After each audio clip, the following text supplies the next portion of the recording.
लक्ष्मीच्या पावलांनी या मालिकेच्या 6 ऑक्टोबरच्या भागामध्ये आता रोहिणीचं कारस्थान कलाच्या एका गोष्टीमुळे अद्वैतच्या समोर आलेलं आहे। नक्की काय घडलंय पाहूया।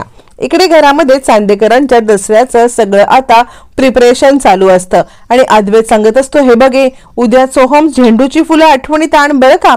सोहम म्हणतो, हो दादा तू चिंता करू नकोस, मी झेंडूची फुलं आता घेऊन येईन। आणि त्यावरती मग आता अद्वैत सांगायला लागतो, बाबा आबा एक काम करा, म्हणजे आता अजून काही हवं असेल तर तुम्ही सोहमला सांगा, म्हणजे काही उद्याला कमी पडायला नको। असं म्हटल्यावरती मग आता इकडे लगेच सांगायला लागतात, आबा हे बघ उद्या जे काही लागेल त्याची सगळी लिस्ट बनवून मी तुला देतो आणि मग त्या लिस्ट नुसार जे काही सामान आहे ते सगळं सामान तू आण बरं का। असं म्हटल्यावरती मग आता सोहम म्हणतो, हो तुम्ही चिंता करू नका, सगळं सामान मी आणीन। असं म्हणत असताना आता इकडे आबा सांगायला लागतात, हे बघ कला उद्या ना आपल्याला दशाननाचं दहन करायचं आहे आणि त्यासाठी दशानन तयार करणं हे काम तुझं असेल। हा म्हणजे तू जास्त त्रास करू नकोस, तुझी तब्येत सांभाळ आणि बसून बसून जे काही करता येईल ते कर, पण दशानन आपल्याला जाळायचं आहे। हा दशानन जाळणं म्हणजे आता इकडे आपल्या इथे असलेल्या संकटाचं दहन करणं यासारखं आहे। आपल्यावरती असलेलं प्रत्येक संकट हे दहन करण्यासाठी किंवा याचं हनन करण्यासाठी आपण आता हे सगळं करतो, असं आबा सांगायला लागतात। आणि त्यानंतर कला म्हणते, हो आबा तुम्ही चिंता करू नका, काही झालं तरी उद्या मी दशानन करणार। असं म्हणत यांची सगळ्यांची गप्पा गोष्टी चालू असतात आणि आबांना हे बघून खूपच छान वाटतं आणि आबा म्हणत असतात, खरंच म्हणजे देवी आईच्या कृपेने माझ्या घरामध्ये सणाला हरवलेला जो उत्साह आहे तो उत्साह पुन्हा एकदा परत आलेला आहे। खरंच देवी आई तुझे जितके आणि जसे आभार मानू तितके कमी आहेत।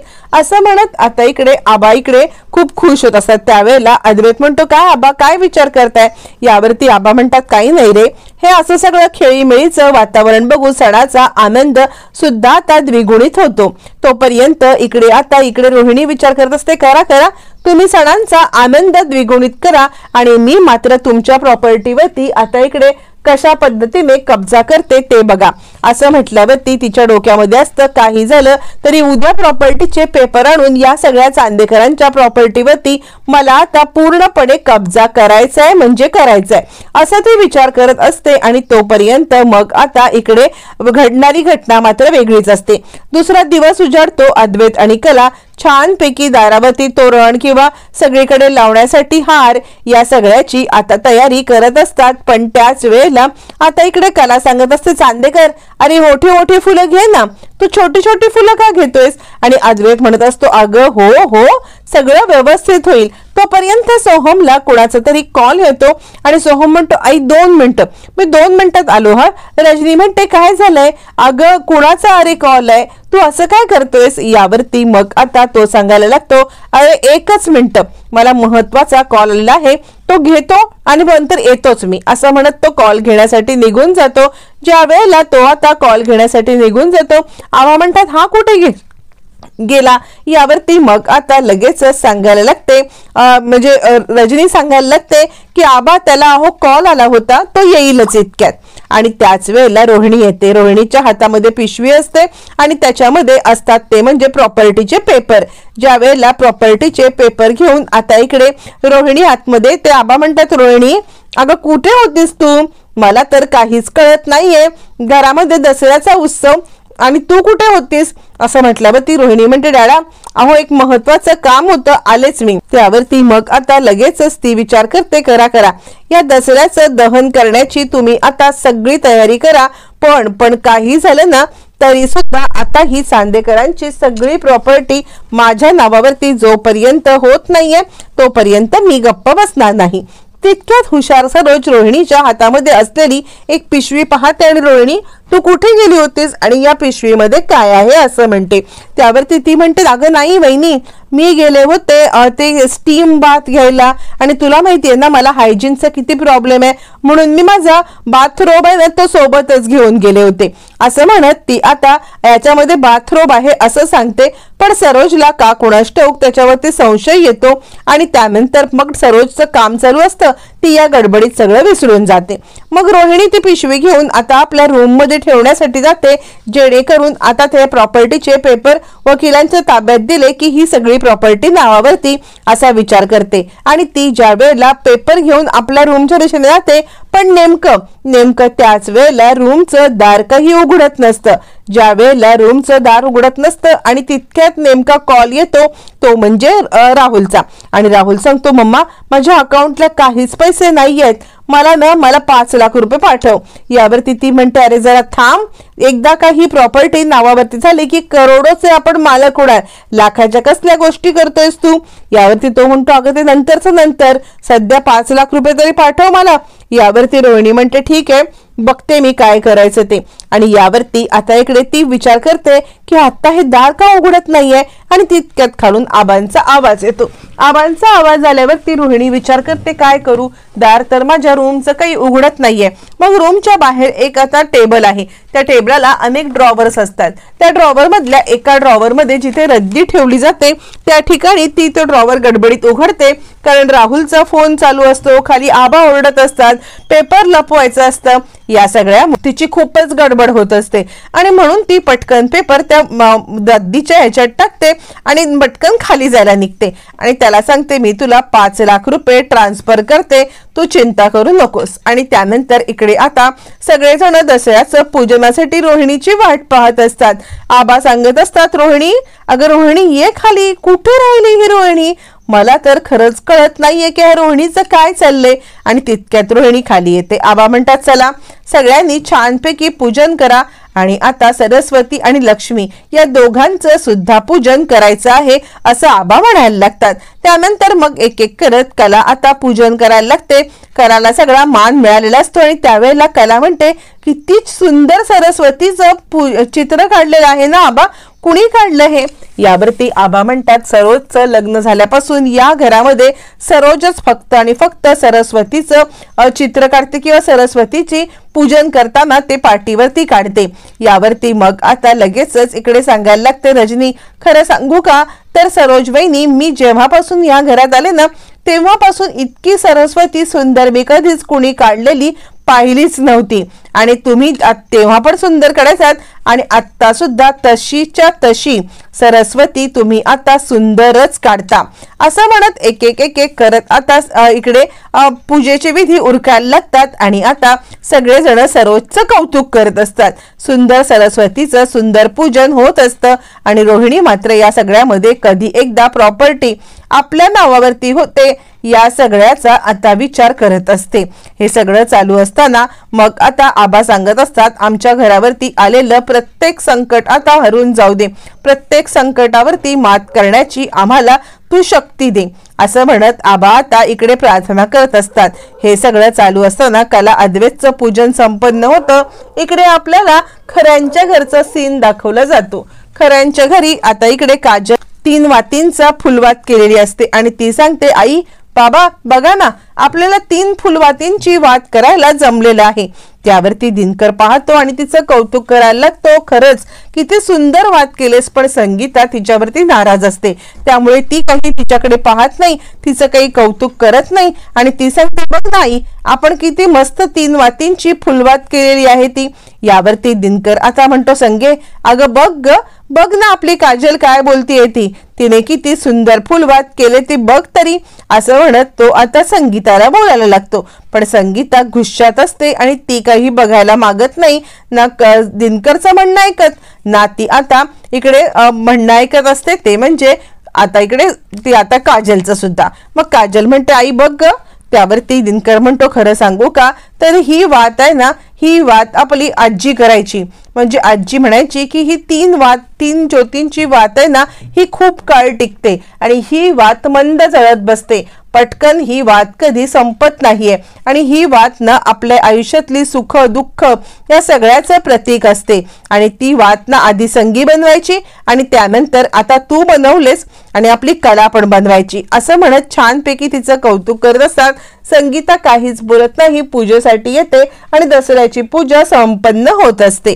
इकडे चांदेकरांच्या घरात सुद्धा दसऱ्याचं पूजन होत असतं आणि सगळेजण आता पूजनासाठी वाट पाहत असताना रोहिणी विचार करते, हे सगळेजण बसले तोपर्यंत मी प्रॉपर्टीचे जे पेपर आहेत ते पेपर आता बघून येते आणि जर का माझं आता रूमचं दार उघडलं असेल तर सेफ ठिकाणी ते आता पेपर मी ठेवून सुद्धा देते.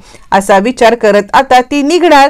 तितक्यात तिला आबा म्हणायला लागतात, रोहिणी अगं कुठे चाललीस तू? यावरती रोहिणी म्हणते, काही नाही डॅडा, माझ्या रूमचं लॉक उघडत नव्हतं ना, ते आता लॉक उघडतंय का हे पाहण्यासाठी चाललेली आहे. त्यावरती मग आता इकडे सुवर्णा सांगायला लागते, रोहिणीताई तुम्ही काळजीच करू नका, कारण तुमच्या रूमच्या लॉक मध्ये मी आता तेल टाकून ठेवलेलं आहे. ज्या वेळेला हे तेल टाकून ठेवलंय ना त्यावेळेला आता ते तेल व्यवस्थितरित्या हे होईल आणि तुमचं रूमचं दार उघडेल. यावरती ती म्हणते, ठीक आहे मग मी आलेच, माझ्या रूम मध्ये जाऊनच येते 2 मिनिटासाठी. यावरती आबा म्हणतात, रोहिणी आत्ता तुला म्हटलं ना की आपल्याला पूजा करायची आहे, मग तिकडे जाऊन तू काय करणार आहे? जाऊ नको, बस बरं इथे. आणि रोहिणीला ते तिकडेच बसवून ठेवतात.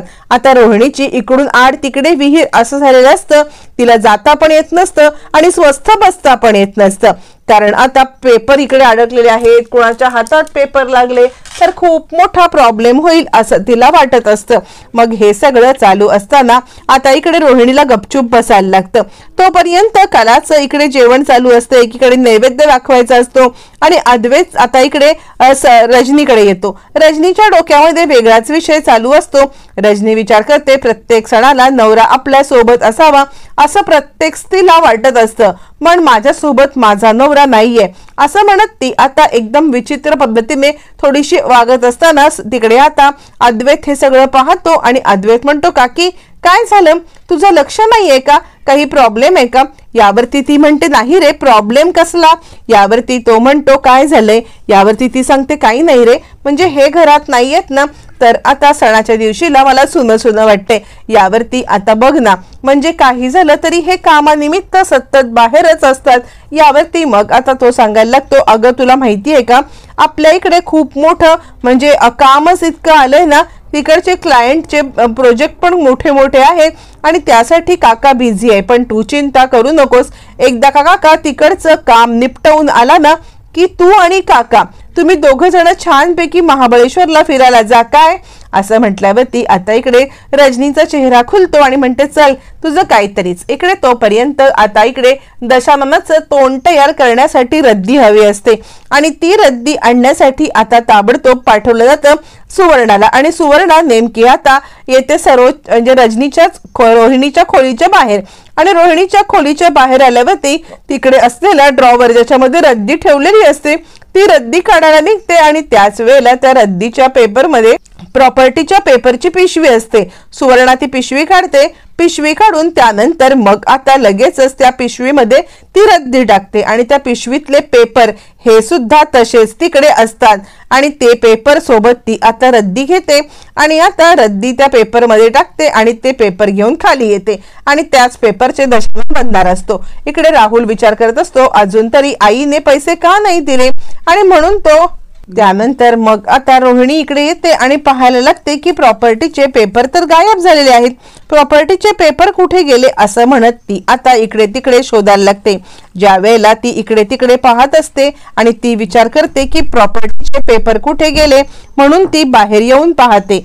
ज्या वेळेला ती हे सगळं पाहत असते आणि त्याच वेळेला आता इकडे बाहेर सगळेजण म्हणजे रावणाचं दहन करण्यासाठी तिकडे आलेले असतात आणि त्याच वेळेला कलाला आबांनी सांगितलेलं काम कला बसून बसून करत असते, ते म्हणजे रावणाचं आता दशाननाचा चेहरा बनवणं.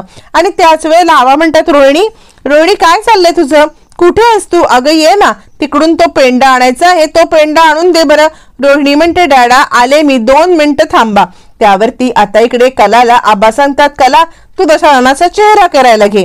तोपर्यंत मग आता इकडे सांगायला लागते, रजनी वंश या ना लवकर, म्हणजे आता ते 5 नारळाचं तोरण पण करायचंय ना, ते तरी करा. रोहिणीला कामाची बरसात होत असते, पण रोहिणीला आता चिंता असते पेपरची. आबा म्हणतात, रोहिणी अगं इकडे ये, आत कुठे चाललेस? आणि ते कलाला सांगतात, जा कला तू दशाननाचा चेहरा करायला घे. मग कला आता तिकडे जे सुवर्णाने पेपर आणलेले असतात ते आता पेपर ती घेते आणि त्यानंतर दशाननाचा चेहरा करण्यासाठी ती आता तयार करायला लागते आणि त्याच्यामध्ये प्रॉपर्टीचे पेपर करा कापले जातात आणि ते पेपर कापून एक एक एक एक दशाननाचा चेहरा आता तयार होत असतो आणि त्याच वेळेला हे सगळं रोहिणीला माहित नसतं आणि कलाला सुद्धा माहित नसतं।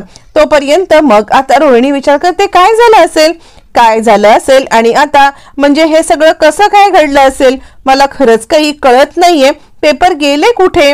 आणि ती म्हणते डॅडा 2 मिनिट थांबा, मी पटकन आले आणि पटकन येऊन मी आता तुम्हाला देते हे सगळं आणून। यावरती आबा म्हणतात पटकन मिटकन काय नाही, तू आधी इकडे ये, आधी तो पेंडा आण, आधी हे सगळं कर आणि मग त्यानंतर बाकी काय करायचं ते कर। आता तिला विचार पडतो काय करू, पेपर कुठे गेलेत आणि हे डॅडा तर पेपर शोधू सुद्धा देत नाहीयेत। तिला खूपच चिंता वाटायला लागते।